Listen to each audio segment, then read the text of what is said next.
আর এদিকে লোকসভায় অমিত শাহের টার্গেট বাংলা। আজই বঙ্গ সফরে রয়েছেন অমিত শাহ এবং জেপি নাড্ডা। যে ছবি আমরা দেখছি, লোকসভা সামনেই লোকসভা নির্বাচন, সেই লোকসভা নির্বাচনে অমিত শাহের টার্গেট বাংলা। দেখুন দুটো ছবি, একদিকে বৈঠকের ছবি আর অন্যদিকে ফুটবল নিয়ে প্রতিবাদ, তৃণমূলের প্রতিবাদ। দুটো ছবি একই সাথে আপনাদেরকে দেখাচ্ছি। রাজ্য রাজনীতি একেবারে সরগরম আজকে যে খবর নিয়ে, একদিকে বঙ্গ সফরে অমিত শাহ এবং জেপি নাড্ডার, অন্যদিকে শ্যামবাজার থেকে সিমলা স্ট্রিট পর্যন্ত ফুটবল নিয়ে প্রতিবাদ মিছিল, যুব তৃণমূলের সেই প্রতিবাদ মিছিলের ছবি এই মুহূর্তে আমরা দেখতে পাচ্ছি।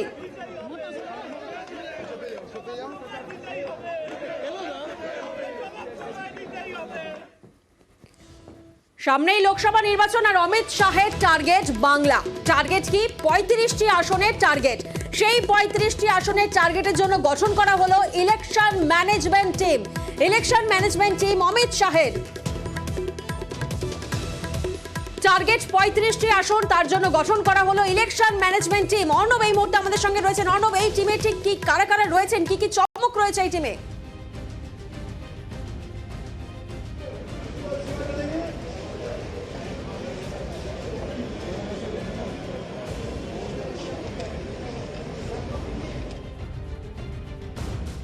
অর্ণবের সাথে কোনোভাবে যোগাযোগ বিচ্ছিন্ন হচ্ছে, আবারও আসবো অর্ণবের কাছে, কিন্তু তার আগে আরো একবার আপনাদেরকে জানিয়ে রাখি, বঙ্গ সফরে অমিত শাহ এবং জেপি নাড্ডা রয়েছেন লোকসভায়। সামনেই লোকসভা নির্বাচন, তার আগে অমিত শাহের টার্গেট বাংলা। 35টি আসনের টার্গেট বেঁধে দিয়েছেন, যার জন্য গঠন করা হয়েছে ইলেকশন ম্যানেজমেন্ট টিম।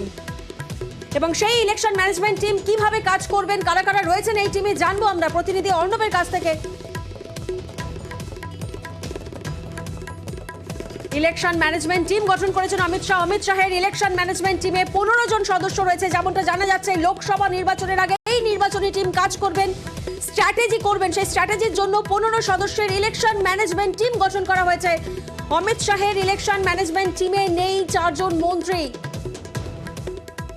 নিউ টাউনে যে ছবি আমরা দেখছি, নির্বাচনী টিমের বৈঠক নিউ টাউনে হয়েছে। নিউ টাউনের হোটেলে অমিত শাহের নির্বাচনী টিমের এই বৈঠক।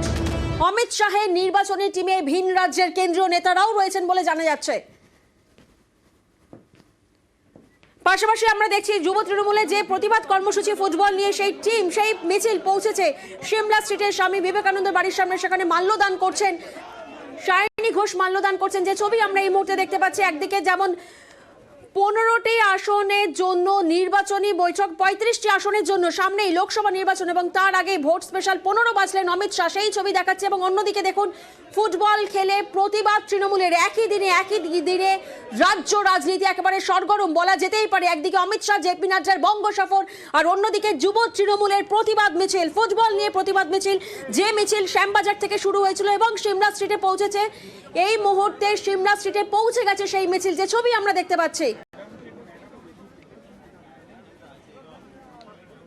আর এই মুহূর্তে অন্যদিকে ন্যাশনাল লাইব্রেরিতে চলছে বৈঠক। সেই বৈঠকে কি কি নির্যাস উঠে আসতে পারে, পর্যালোচনা কি কি হচ্ছে, জানবো অর্ণবের কাছ থেকে। অর্ণব, কি জানা যাচ্ছে?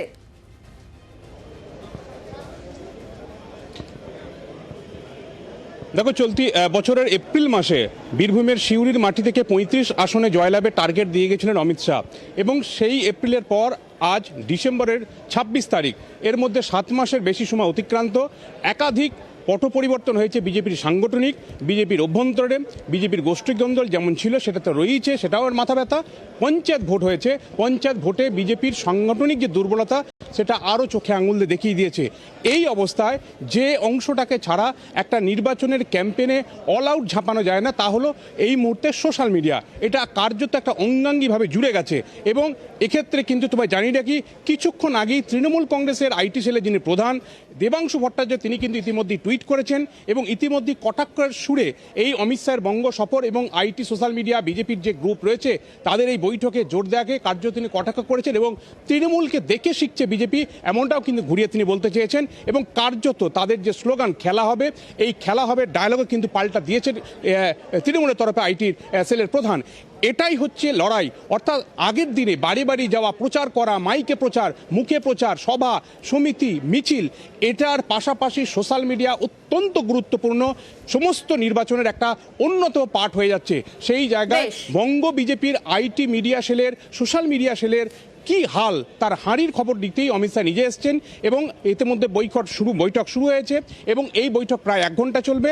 তোমায় জানিয়ে রাখি, আমাদের রাজ্যের 42 লোকসভাতে এখনো পর্যন্ত বিজেপির এই যে মিডিয়া, সোশ্যাল মিডিয়া, সেখানে প্রায় 20 থেকে 22 হাজার তাদের সদস্য রয়েছেন, কিন্তু তার মধ্যে কতজন অ্যাক্টিভ রয়েছেন, যেটা বিজেপি সূত্রে খবর, এই সোশ্যাল মিডিয়ায় 50,000 সদস্যের টার্গেট তাদের কাছে দেওয়া হয়েছে। কারণ প্রায় 78,000 বুথ এবং সেই প্রত্যেকটা বুথে যদি ফাইট করতে হয় তাহলে প্রতি বুথে একটা করে অন্তত গ্রুপ থাকা উচিত, সেটা হোয়াটসঅ্যাপ বা ফেসবুক পেজ, কোনো কিছু একটা থাকতে হবে। বেশ। কারণ এই মুহূর্তে যে কোনো সময় যে কোনো একটা পলিটিক্যাল ফাইট কোথায় কি হচ্ছে তার একটা কাউন্টার করার জায়গা বেশ। প্রত্যেক বুথে বুথে পৌঁছাতে হবে। তাই টার্গেটটা সম্ভবত তাদের সদস্য সংখ্যা আগামী ইলেকশনের মধ্যেই 50,000 করা এবং কিভাবে কাজ করতে হবে, কিভাবে তৃণমূল কংগ্রেসকে এখানে ফাইট করতে হবে, তারই টোটকা এই মুহূর্তে অমিত শাহ বেশ, ভিতরে অর্থাৎ দিচ্ছেন সোশ্যাল ন্যাশনাল মিডিয়ার লাইব্রেরি। পুঙ্খানুপুঙ্খ তথ্য নিয়েই এই বৈঠক।